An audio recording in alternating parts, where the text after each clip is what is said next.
But this, like, have you never got flicked in the eye or scratched? Never got any scratches? Because big scratches. When they're younger and you haven't started trimming their nails, they're like razor claws. Oh, yeah. Actually, I remember you had a couple of. I had a couple of crackers, for like they kind of last sort of weeks as well. Yeah, I was having my photograph taken for some publicity thing a few months back, and I got viciously scratched by my young daughter. Right down my face in a quite unattractive way, because sometimes a nice scratch is quite sexy, quite manly for a man to have. But it was unsightly scratching, and I was complaining. I was obviously in a bit of a bad mood about it, and my wife just thought I was the most giant ponce in the entire world. You've been scratched by your daughter. I know, but I'm going to have my photograph taken. I won't look wicked. Actually, it looks small, but it really hurts. Exactly. The other injury. Did you put makeup on it? Might have done. You did, didn't you? Yeah. I'm a big makeup guy. How do you talk? I'm interested in how you talk to your children when they're little, or how you talked to them when they were little. Did you talk to them in a sort of babyish way, or were you always fairly adult with them? I don't know. It depends on the situation. I do find that with my youngest at the moment, she's like 21 months, 22 months. It kind of works talking to her really normally. Mm-hmm. I mean, I definitely get that kind of raising the sort of tone.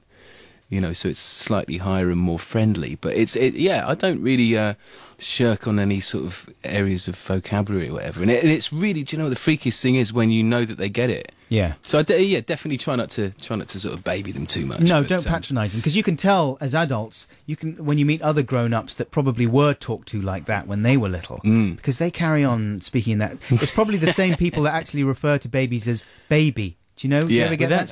How's baby doing? Yeah. No, baby doesn't really like it when you do that. No. Baby been sick. Turn baby over. That's wrong, because if as parents, if you refer to your child as baby rather than their name, I think they lose all respect from you. Yeah. For you from an early Unless age. You're Barry White. God rest his soul.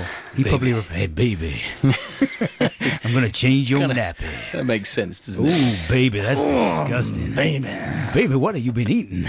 We're going to hear some music right now from you, Danny, that you've brought in. Oh yeah, well, this is just in retaliation for Gaz's one he played earlier. Yeah. As what is this, some sort of competition? Well, yeah, it's like my kid's better than yours sort of thing. Oh, he's a bit older, he's got a bit more experience. Yeah. Well, my son Alfie's, he was in a little band called Alfie and the Little Terrors, and so yeah, it's him doing a cover of the Raconteurs, Steady As She Goes, or I think it's just him and his mate and someone else playing bass. I can't remember who that one was.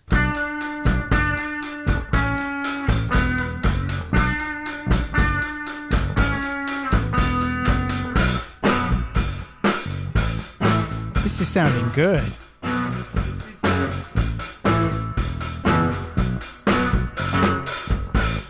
Find yourself a girl and settle down.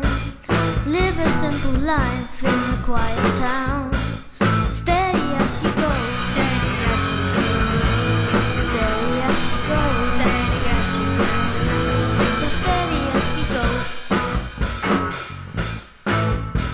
That's absolutely fantastic. You've sort of answered a question for me there. I was going to ask you if your children are repelled by what you do, and because naturally what seems to happen a lot of the time is that children want to do the exact opposite of their parents, you know what I mean, even if their parents do quite a fun job. But obviously not the case with your children, Danny. Yeah, well, I think Alfie's now, that was a few years ago, he's 13 now, so I think now... He's into plants now. Yeah, now he's kind of like, it's just anything to get a response out of him at the moment. He's a bit like, what, yeah? And it's like... we're going to do a gig here on the 10th of June. It'd be really good if you come. Might do. But he's kind of changed a bit that way, which is it's quite hard not to take that personally. I was trying to work out how to address that. Is it me? Is it your mother? I'm not looking forward to that stage. That's still a few years off. Yeah, you've got to let them just do that. More questions for you in just a second, but first, here's some more music. This one comes from... suburban kids with biblical names. They're from Sweden, and their style of music is known as twee pop. At least it is on Wikipedia. I'm not sure they'd be very pleased. Yeah. What kind of music do you play? Oh, we play mainly twee pop. That's not very... I don't think they're well served Wouldn't by... be very proud. Maybe it's treetop, but it's pronounced... Treetop. Badly pronounced. What would treetop music be like? Anyway, maybe this is treetop music. This is suburban kids with biblical names with a track called Seems to Be On My Mind.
There you go, suburban kids with biblical names from Sweden with their twee pop. That seems to be on my mind. And this is Adam Buxton here with my big mixtape, which today is called Toddler Tracks. Music that I hope children would enjoy. And my guests are Gaz and Danny from the Hotrats, and of course sometimes Supergrass. But at the moment, your time is mainly consumed by the Hotrats. Is that right?